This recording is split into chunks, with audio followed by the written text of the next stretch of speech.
देखिए, बांग्लादेश जो बना वो बना था सेक्युलर बांग्ला नेशनलिज्म के ऊपर,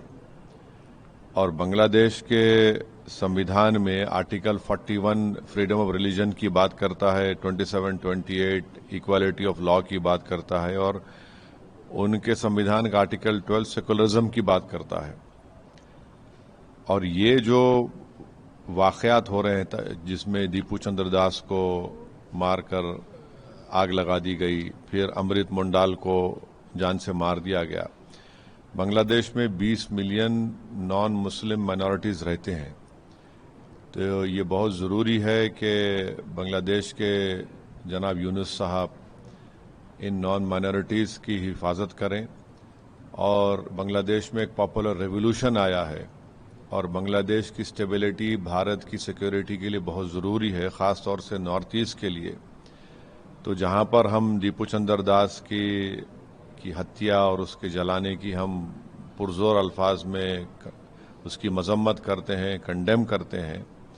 हम उम्मीद करते हैं कि भारत सरकार भी बांग्लादेश से और भारत सरकार के हमारे देश में ताल्लुकात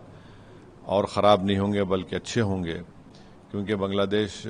की स्टेबिलिटी भारत के लिए बहुत ज़रूरी है। तो उम्मीद करते हैं, बस साथ ही साथ हमको ये भी समझना ज़रूरी है कि हमारे देश में वेस्ट बंगाल के एक लेबर को जिसका नाम जोएल शेख था, ओडिशा के संबलपुर में उसको बांग्लादेशी कहकर मार दिया गया। त्रिपुरा के एक MBA स्टूडेंट को, जो ट्राइबल लड़का है एंजल चकमा, उसके चेहरे को देखकर उस पर तंज करके उसको मारा और पीटा गया, उसकी मौत हो गई, जो त्रिपुरा का एक ट्राइबल है। फिर नालंदा डिस्ट्रिक्ट में अतहर हुसैन को उसके कान को, उंगलियों को, पैर को काट दिया गया, जिसम में एक रॉड को अंदर डाल दिया गया। तो ये तमाम इस बात को बताते हैं कि जहां पर